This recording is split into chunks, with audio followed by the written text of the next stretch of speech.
नमस्ते। ये क्वेश्चन बहुत बार आया है और मेरा एक्सपीरियंस भी रहा क्योंकि मैंने बहुत सारी ऐसी काउंसलिंग भी ली है। पता है, जब आप ट्विन फ्लेम जर्नी में आते हो और आपको लगता है कि ट्विन फ्लेम तो मैरिड है, सो हम क्यों ना रिलेशनशिप में चले जाएं, है ना, कनेक्ट हो जाएं किसी से। बट वहीं आप फिर से डाउन हो जाते हो। कारण क्या होता है? क्योंकि आपको भी उससे कुछ चाहिए, सामने वाले को भी आपसे कुछ चाहिए, क्योंकि आप स्वार्थ के बेस पे 3D में जुड़ रहे हो। अभी तो आप खुद ही प्रेम में नहीं हो, क्योंकि आपकी जो ऊर्जा है हार्ट चक्र में आई नहीं है। तो हम कैसे कह दें कि आप प्रेम में रहो, अनकंडीशनल लव में रहो? कैसे कह दें, है ना? और कैसे रह सकते हो? सिर्फ बोलने से तो नहीं होगा ना। तो एनर्जी का हार्ट चक्र में आना ज़रूरी होता है, ताकि आपका हार्ट चक्र जब एक्टिव हो जाए तो आप ट्रू लव को फील कर सको। ये बहुत ज़रूरी होता है, पर आप वो नहीं कर पाते। आप रिलेशनशिप में जाने की सोचते हो। कई लोग हैं जो यही सोच के शादी भी कर लेते हैं। 6 महीने बाद, 7 महीने बाद उनकी लाइफ को देखोगे तो पूरी हेल हो जाती है।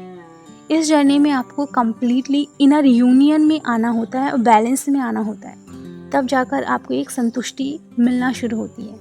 ओके, अगर आपको लगेगा नहीं नहीं बाहर से यूनियन होता है, 3D यूनियन होता है, मैरिज होता है, तो आप बाहर क्या करोगे? कई सारे रिलेशनशिप में जाना शुरू कर दोगे, क्योंकि आप बाहर देख रहे हो। बाहर तो सिर्फ एक मिरर है, अंदर आप खाली हो। अंदर आपको कुछ चाहिए, आपके अंदर वो कस्तूरी है, पर आप फिलअप किससे करना चाहते हो? कोई और आपको कुछ दे दे। सब खाली ही हैं, क्योंकि वो आपको मिरर कर रहे हैं। आप भी खाली ही हो। जब तक आप खाली हो वो आपको मिरर कर रहे हैं। भले ही सामने वाला इंसान बोल रहा है कि नहीं, हम आपको पसंद करते हैं, प्रेम करते हैं। देखिए, प्रेम का अर्थ पहले आपको समझना होगा। प्रेम का अर्थ पाना नहीं होता, स्वार्थ नहीं होता, उसमें बस प्रेम होता है। जब आपको रियल में प्रेम होगा तब आपको समझ में आएगा कि प्रेम कुछ नहीं मांगता यार, कोई रिलेशनशिप नहीं मांगता। और वही आपको सीखना है। राधा कृष्णा को देख लो, उन्होंने मैरिज तो नहीं की ना, लेकिन उन्होंने प्रेम को समझाया, निस्वार्थ प्रेम। जब तक आप इंटरनली कंप्लीटली यूनियन में नहीं आते ना, तब तक आप भटकते रहोगे। आपको इस जर्नी में अपनी एनर्जी को सेफ रखना है, पर आप अपनी जर्नी में इस एनर्जी को सेफ नहीं रख पा रहे हो। आप रिलेशनशिप में जाके अपनी ज़िंदगी को और हेल कर रहे हो। देखिए, अगर आप अपने बारे में नहीं सोचते, कोई बात नहीं, उस इंसान के बारे में सोचिए जिससे आप कनेक्ट हो रहे हो। उसकी लाइफ हेल मत करना, क्योंकि आपकी वजह से उनकी लाइफ हेल हो सकती है। बहुत ज़रूरी है कि आपको सिर्फ अपने तरफ ध्यान देना है। सेल्फ रियलाइजेशन की जर्नी होती है। भगवान ने ये नहीं कहा कि आप मैरिड हो तो ये करो, नहीं हो तो ये करो, ऐसा कुछ नहीं कहा है उन्होंने। सोल लेवल की जर्नी है। अगर आप बार बार अपनी सोल को निगलेक्ट करोगे तो ड्रीम में या एस्ट्रल ट्रैवलिंग में आपको एनर्जी खींचेगी और वापस से आपको जर्नी में वो आना पड़ेगा और प्रॉपर इनर वर्क करना पड़ेगा।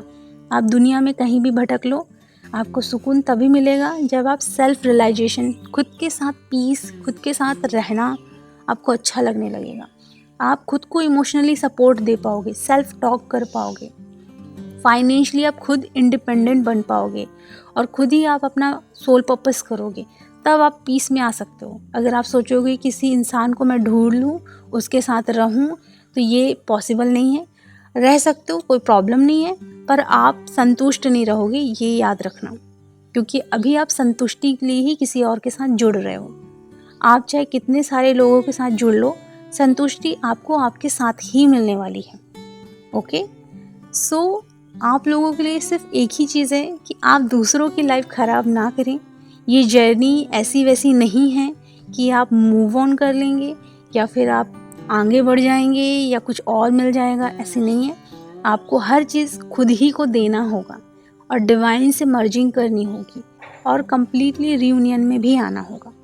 तब जाकर आप ऐसे बैलेंस में आ जाओगे कि आप सबको एक्सेप्ट करना शुरू करोगे। फिर अगर डिवाइन आपको कोई पर्सन देते हैं तो फिर आप बिल्कुल सरेंडर मोड में आ जाना और एक्सेप्ट कर लेना डिवाइन के गिफ्ट को। लेकिन अभी क्या होगा कि आप क्या करोगे? किसी के साथ कनेक्शन में आ गए हो, लाइफ में चैलेंजेस आना शुरू करेंगे और फिर जो आपका अच्छा सोलमेट है उसको कार्मिक एनर्जी में बदल दिया जाएगा।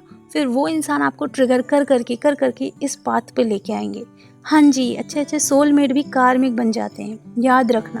ओके, ये मेरे सारे काउंसलिंग के एक्सपीरियंस हैं, इसलिए बता रही हूँ। चाहे जितना अच्छा दोस्त क्यों ना हो, उसे कार्मिक बनने में टाइम नहीं लगेगा। वो आपको या तो रोकने का प्रयास करेंगे, या तो वो आपको इतना ट्रिगर करेंगे कि वापस से आप यहाँ आ जाओ, वापस से आप अपनी जर्नी पे खुद पर फोकस करना शुरू करो। ओके, स्वयं गणेश जी मुझे ये बता रहे हैं, ये बहुत बड़ी बात है और ये होता है, मैंने एक्सपीरियंस किया है, इसलिए बता रही हूँ। ओके, तो अपनी जर्नी पे फोकस करो, सेल्फ लव करो, खुद का ख्याल रखो, खुद के साथ रहो और अपनी इनर चाइल्ड को इतना लव दो, लव से फुलफिल करो और अपने सोल पर्पस पर पूरा ध्यान देना शुरू करो। अपना ख्याल रखो, खुश रहो, गॉड ब्लेस यू।